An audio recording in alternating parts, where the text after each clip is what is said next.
నా పేరు సత్యనారాయణ. సత్యనారాయణ గారు ఏంటి బైక్ మెకానిక్ మీరు? ఆ. మరి ఎలా ఉందండి చంద్రబాబు నాయుడు గారు 6 నెలలు అవుతుంది కదా, ప్రభుత్వం ఎలా కొనసాగుతుంది అంటారు? ప్రస్తుతానికి అయితే నాకంటే పర్వాలేదు అనిపిస్తుంది. ఎందుకని అంటారు?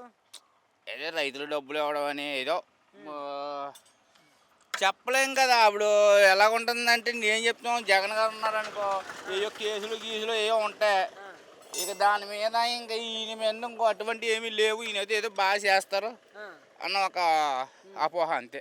అసలు సంక్షేమ పథకాలని పక్కకు దోసేసారు. సంక్షేమ పథకం అంటే దాని మీద ఏదో మనకి 1,00,000 రూపాయలు ఇచ్చి సంపాదించి మళ్ళీ తిరిగి కొంత సబ్సిడీ మీద ఇచ్చేయడం అది వేరేగా ఉంటుంది. ఈయన ఇచ్చింది ఏంటి, సోమరపోతానంగానే మీరు ఇచ్చిన ఖర్చు పెట్టుకుంటున్నట్టుగా ఇచ్చే సంక్షేమ పథకాలు. దానికి ఏం కాదు అసలు చెప్తాను, అంటే ఎలా ఇవ్వద్దని కాదు.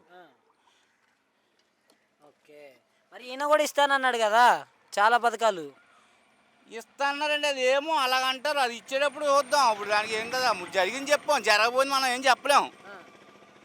మనకు జరిగింది చెప్పాం, జరగబోయింది మనం ఏం చెప్తాం. నేను అందుకున్నాను పథకాలు, దాన్ని ఏం తప్పు పట్టలేదు. వచ్చే డాక్టర్కి 15 ఏళ్ళు, కుర్రోడికి పిల్లలకి 15 ఏళ్ళు, ఇవి బాగానే వచ్చాయి. రాకపోవడం ఏమి లేదు, బాగానే వచ్చాయి. అంటే బాగానే వచ్చాయి, కానీ మరి ఈయన సంక్షేమాన్ని పక్కకు దోసేశారు. అసలు ప్రజలు, సామాన్య ప్రజలు బ్రతకడానికి ఇబ్బందిగా మారింది అంటున్నారు కదా చంద్రబాబు గారు వచ్చాక. ఇంకా అలాగంటారండి. ఇంకా ఇప్పుడు మీరు ఇవన్నీ అప్పుడే చెప్పాలని మేము చెప్పలేము. నేనే కదా, ఎవరో ఏం చెప్పలేరు. మీకు అతికిదిగా అంటే మీకు ఒక 2-3 సంవత్సరాలు పోతే కానీ ఏంటన్నా చెప్పలేవు. ఈయన ఇస్తాను మొన్న ఇంకో ఉదాహరణకు గ్యాస్ ఇచ్చేసాడు, అటు కదా అయిపోయింది.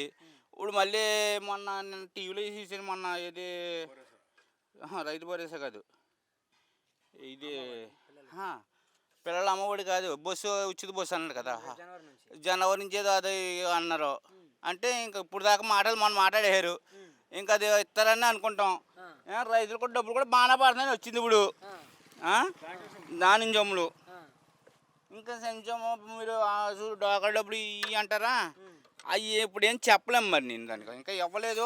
మరి ఇస్తామండి, వాళ్ళు ఎలా ఉంటుందంటే ఇస్తామన్నారు కాబట్టి ఇవన్నీ ఇవ్వలేదు కదా. అవన్నీ సామాన్య ప్రజలకి బాగా ఇబ్బందిగా మారింది, ఈ ప్రభుత్వంలో ఉపయోగమే లేదంటున్నారు. ఏమండి, ఎవరి ఇష్టం వాళ్ళండి. నాకు పులుసు ఇష్టం, అతనికి ఈగురు ఇష్టం, దానికి ఏం చెప్తాం, అంతే కదా. చికెన్ అంటే కాదు, ఇగురు పులుసే. చికెన్ అంటే అవి వేరు, ఒకటే కూర. ఆ కూరని ఒకటి ఇగురు అంటారు, ఒకటి పులుసు అంటారు. అది దాన్ని మనం ఏం చేయలేం. ఇప్పుడు చికెన్ అంటే మరి కూర మారిపోద్ది కదా, అంటే రాష్ట్రం మారిపోద్ది. ఇప్పటికైతే మంచిగానే అనిపిస్తుందా మీకైతే ప్రభుత్వం? పర్వాలేదు, అంటే ఆయన జగన్ గారు కూడా బాగానే చేశారు, దానితో పట్లం. ఈయన మరి ఇప్పుడు మట్టికి పర్వాలేదు.